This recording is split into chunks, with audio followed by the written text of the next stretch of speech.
this session, I'm going to share, as he said, I'm going to share our experience in creating and self-funding a new game company from scratch. And in doing so, I'm going to also tell you about how we managed to sustain ourselves over the past 2 years. So White Widget is still a very new company.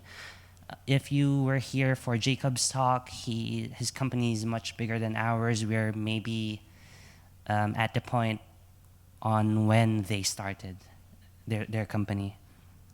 All right, so a little bit of background about who we are. In 2013, White Widget was still a very small startup. It was so small, in fact, that I think at the start of this year, at January of 2013, there were only 2 people in the company. And these 2 people are the founders of the company. And that's Andrea, my co-founder, who's at the back, and myself. And as was mentioned earlier, White Widget is self-funded. So along with it comes a lot of challenges that I'm going to share. And from the beginning, we didn't take any investors, and we also didn't opt to go the crowdfunding way, as was what other Philippine companies did. So White Widget is one of the few bootstrapped companies in the Philippines. I think there are only a handful of us right now, and it's really very challenging. In order to sustain the company, as was mentioned by Jacob, there was this company before Anino Entertainment that did work for hire for 12 years. So we're at the point where we're still doing work for hire alongside our own independent content creation. So we do both, not just games, we do both games and applications for other companies. And in turn, the revenue we earn from doing these services, we reinvest back into the company to make our own games. Right. We did this for about a year before we were able to release our first game, Face Mountain. So Face Mountain was soft launched at the last quarter of the previous year, and in the first quarter of this year, we launched it first to Philippines, and then we launched it to other Asian countries. And right now, we're doing our monetization test in Australia and New Zealand. So Face Mountain was developed for iOS. It's currently, while we're tweaking the game mechanics and we're tweaking the metrics, we're also developing it for Android so we could release worldwide simultaneously. It was created by a team of 4 developers and 4 artists, but that was the number when it was released. Before it was released, it started with just 1 developer, and it gradually grew in size. So I'm going to talk about how we grew the team into that size. I won't mention much about this game. This is probably the last slide I'm going to talk about the game, so there won't be any metrics, but I'll focus more on the path that we took in order to make this game happen. So to share with you, the slides are cut. To share with you what White Widget looked like before and what White Widget looks like now. I have the photo above of White Widget from January of 2013 to February of this year. So we turned an old apartment into our base of operation, and the photo actually makes it look a lot bigger than it actually is. If you remember the first photo I shared of a small room with 6 people or 5 or 6 people in it, that's what it looks like. So we, over time, from 2013 to 2015, we grew from 2 people, the 2 co-founders, Andrea and myself, to 13 people. So our growth rate is about a new person joins us every 2 months on average. And it was getting quite cramped. It was, I think the space is just around 35 square meters. And imagine fitting all 13 people into that space. Whenever a phone rang, I would push people away just to answer the phone, or I'd have to ask someone to get the phone for me. So on March this year, we moved to this bigger space. You could see how different the spaces are. All 13 people from that space is now moved to a corner of the new space. And since we already have our growth rate of 1 person joining us every 2 months, if we continue this pace, we would be growing to around 25 people after 2 years. And so we got this space to accommodate 25 to 30 people in case we need to expand further. Now, the growth rate I mentioned of one person joining us every 2 months is not really regular. Sometimes there could be a person joining us in a month and then another person in the second month, or there could be a sleeping time of maybe 4 months of no new hires, and then we would hire 3 or 4 people at once in the 5th month. Okay, going further back in time, before 2013, this is what Widget looked like. So it's a very familiar scene to indie developers. It's just one person using his own computer, making apps and games. So in 2010, White Widget was just an idea, and it's not even the same thing as what we have now. In 2010, I just wanted to make apps and games by myself, which is what a lot of indie game developers want. So it's free from outside influences, and you just kind of make what you feel like making. So I was here this is actually a dormitory room. It's a very small space. There's no walking space behind that photo. If I wanted to rest, I would stand up, turn around, stretch, sit down again, and work. So I had to learn how to do this by myself, and it took me maybe a year to catch up in not just development, but on the business side as well. So from this starting point, I had a starting capital of $2,000, which was enough to equip myself to get more money. So $2,000, if you noticed, is very close to the price of a MacBook. So I got myself a computer. I used my last paycheck from my previous company, from my previous job. Then I got a computer. I started to learn. And next thing to do was to get more money. So I didn't want investors. I didn't want to crowdfund. I didn't want to get a loan. So the most obvious thing to do is to freelance, to do work for hire.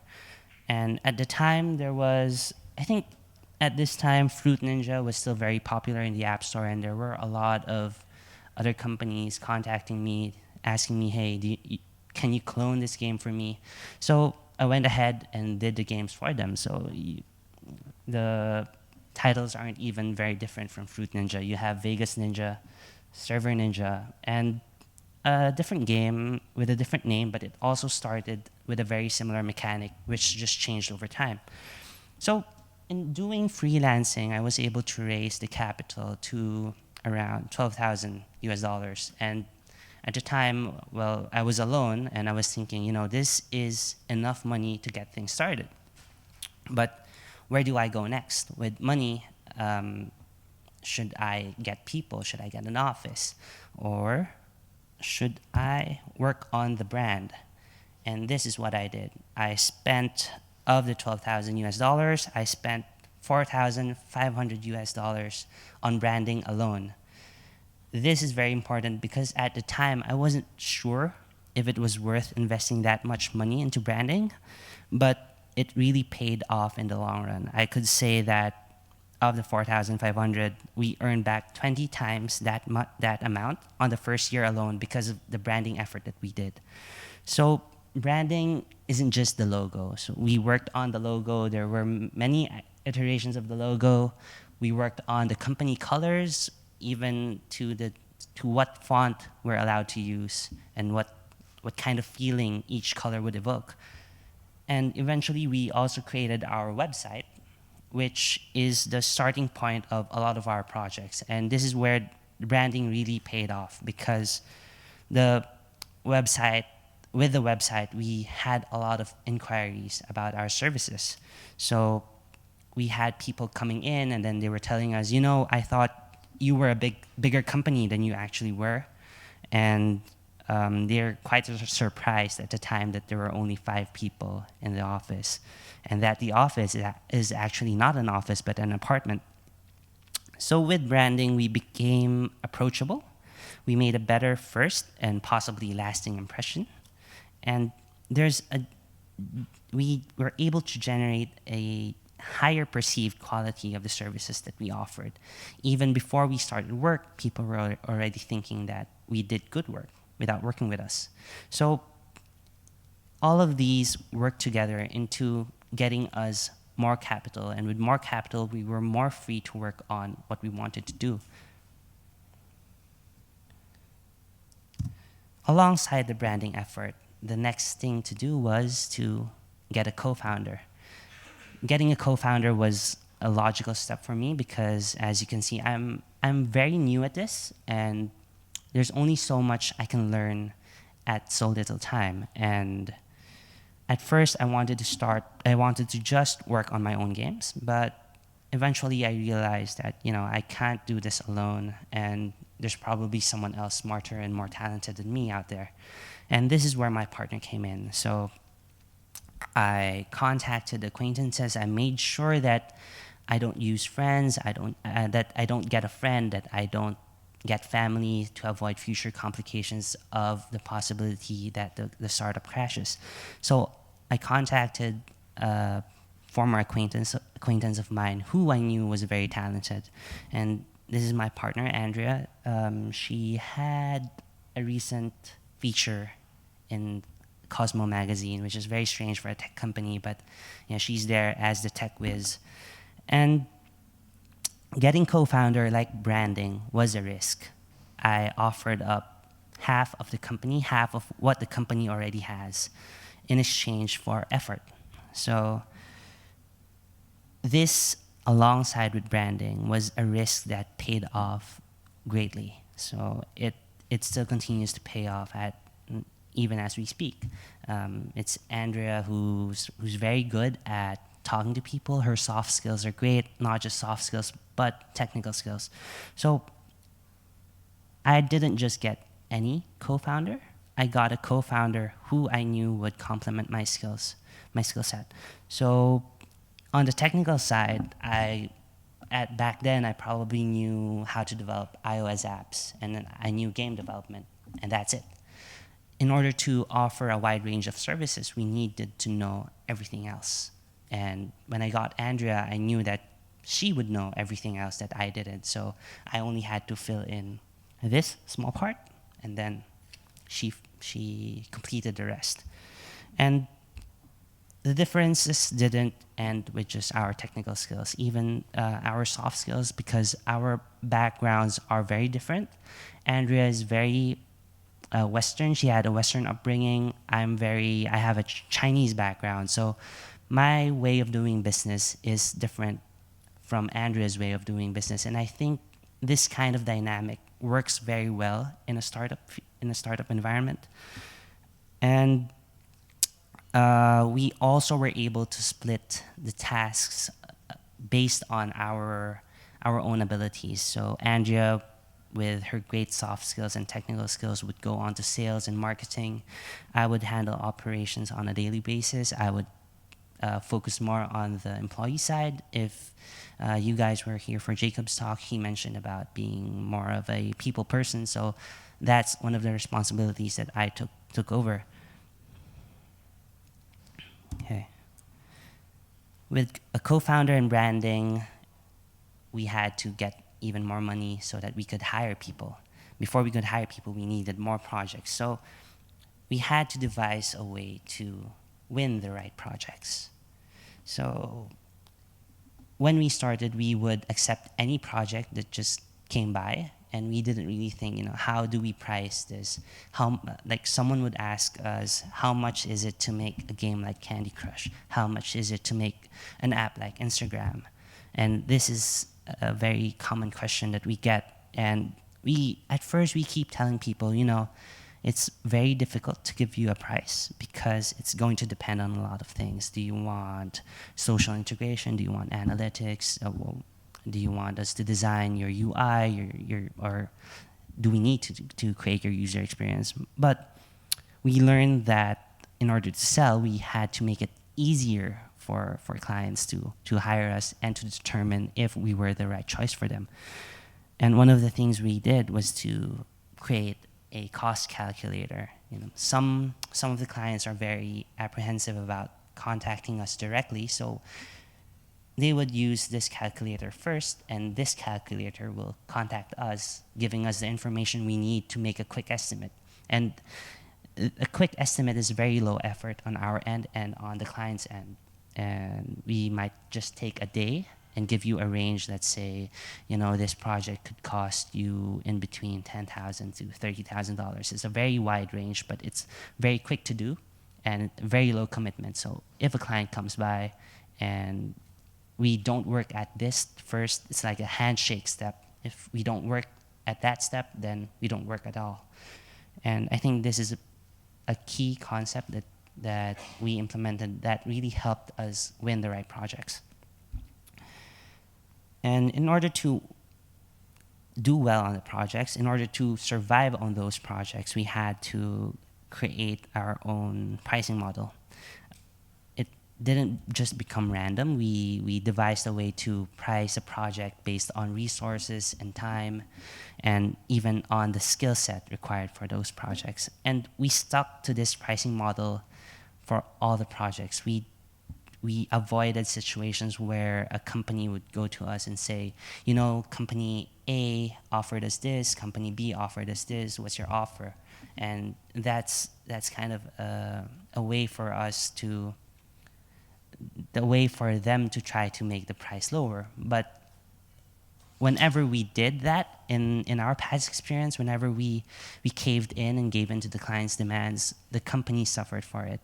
So with a firm pricing model, you have to really stick with it. And sticking with it doesn't mean it stays the same all throughout. You can experiment. If a pricing model doesn't work that well for your current project, you can change it for the next project. For us, what we did was we tried to increase the price until it doesn't work anymore. Like the first project cost this much, then the second project, let's increase it by $10. And if they say yes, then it means, this must be the market price. We don't know.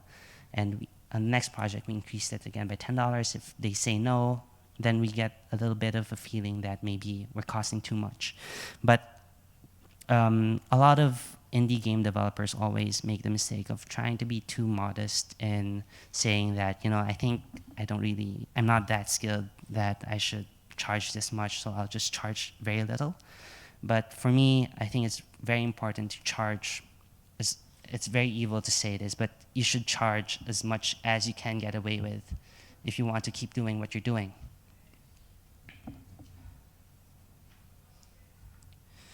Okay, so apart from winning the right projects, we were also investing back into the company in order to boost our productivity. On the right, you have a screenshot of one of the tools we use. It's a very simple groupware that we use to organize projects into tasks. And one common problem we had when we started was whenever we came across a new tool, we were always apprehensive about spending again. Do we really need this tool? It'll cost us maybe $10 again for this month. We would have email, we would have a chat application, and everything was cost to us. And when you bootstrap a company, each of these spendings would hurt you a lot.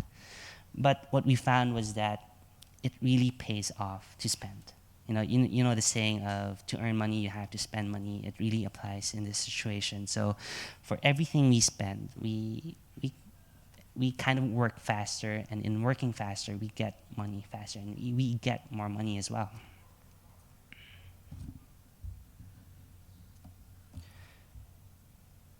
Right.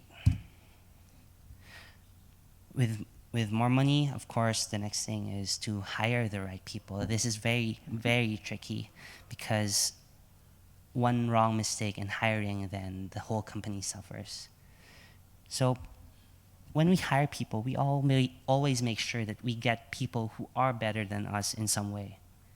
Because if they aren't better than us, then it'll be hard to trust them in the work that we're doing. In a startup environment, we always wear many hats, as the saying goes. So in our startup, the two co-founders, Andrea and myself, apart from working on operations, apart from managing the people, we also do development ourselves. But we found that whenever we did our own development, it would hurt some other part of the company. This is something that we haven't solved yet because of the small size of the company, but we've seen the effects. If I was working on, let's say, Face Mountain, if I worked on the back end part of Face Mountain, and someone would ask me a simple question like, what color do you want for the onion character?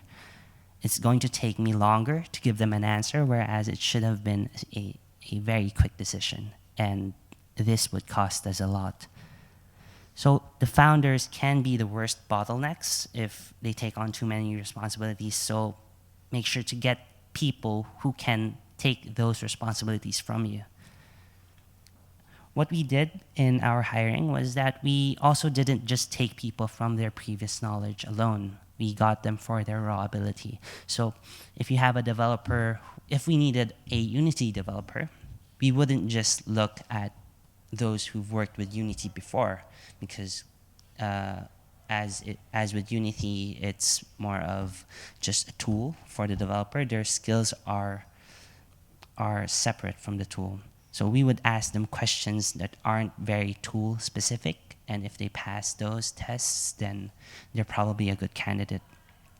And as long as someone is very skilled in that area and they're willing and able to teach themselves new things, then they're a good hire instantly.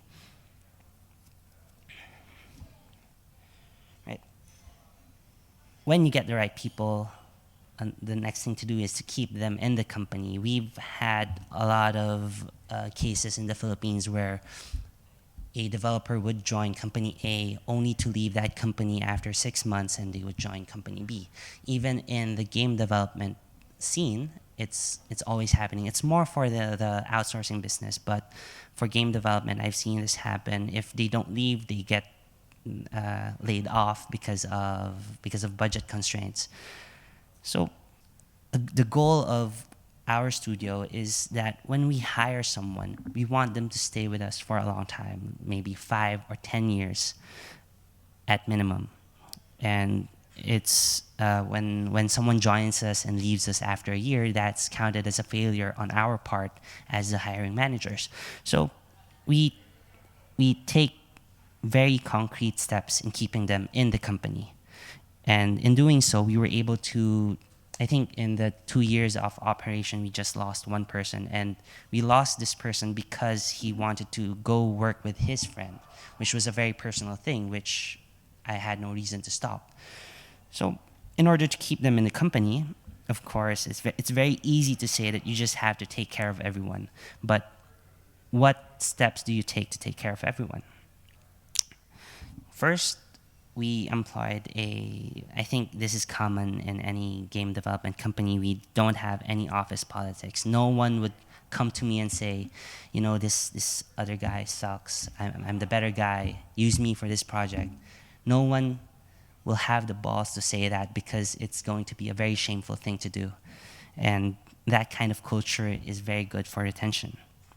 We have very flexible hours, but we avoid overtime. When a company would say, you can work at any time you want, just work for 8 hours, there's a trap there in that you could spend your whole day in the company working. Maybe you started at 11 a.m., you would have to end at 8 p.m., but in some companies you would end at 11 p.m. And it's a trap that when you start doing it, you keep on doing it again and again. And I think this is also more part of our culture in the Philippines, where, I don't know, we're kind of ashamed when we don't finish work, that we volunteer to do the extra work. I've had a lot of our staff going to me saying, I'll work on the weekend, I'll stay overtime for this day. And I just tell them, if it's not that urgent, just go home. Because if you do overtime, then it's borrowing the hours from the next day.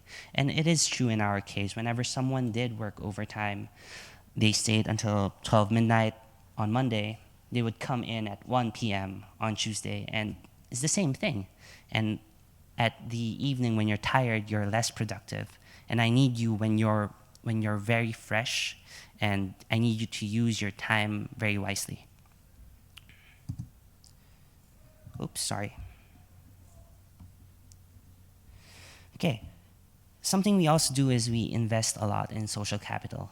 We we do Christmas parties, we have cooking sessions. It's not work related, but it builds the team.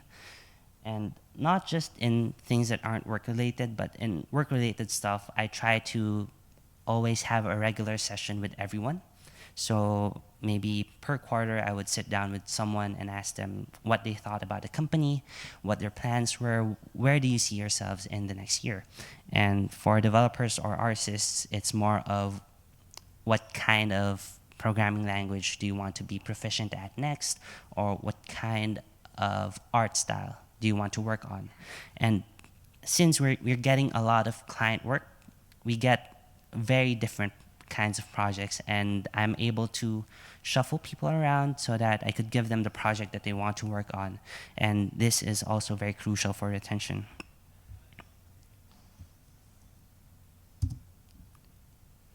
Okay. Because we were working on client projects, we were able to build a very good core team. And with a good core team, the next logical thing to do is to work on your own thing. For some companies, this happens in a sequence. You know, some would say, I want to do work for hire for 1 year, and then after a year, I would get enough money to focus on my own game for another year. But for us, we did this simultaneously. When White Widget started, we took on clients, but we made sure that someone was always working on our own game. So in order to do this, we had to dedicate resources to our projects. If someone was assigned to our project, we won't just call him back and say, hey, this new client came in, can you work on this project instead, and postpone our own project? We try to avoid that, and we know that a lot of the other studios in our country was doing that, and they were sharing that it's been a problem for them because you never get to finish your own thing. When people get to work on something solely, then they kind of improve over time. If I'm working on a game in day 1 of the week and I'm working on an app in day 2, then I'm going to be slower in both tasks, especially if it's a different programming language, if it's a different kind of art style. If I'm doing animation for a game and I'm doing UI for a business app, it's going to slow them down. It's going to add to their fatigue, and they might even leave the company, which is worse for us.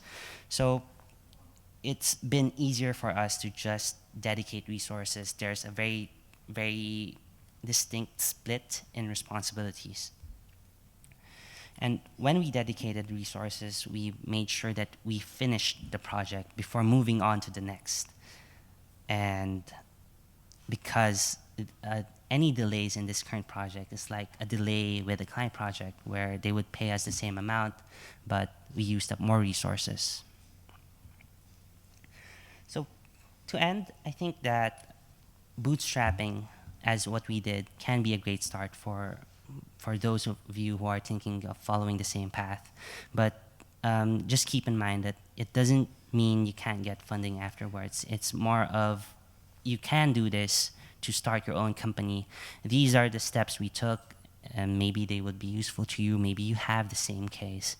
But that's a great way to have a very good starting point. Right. Thanks for listening. If you guys have questions, feel free to ask them now.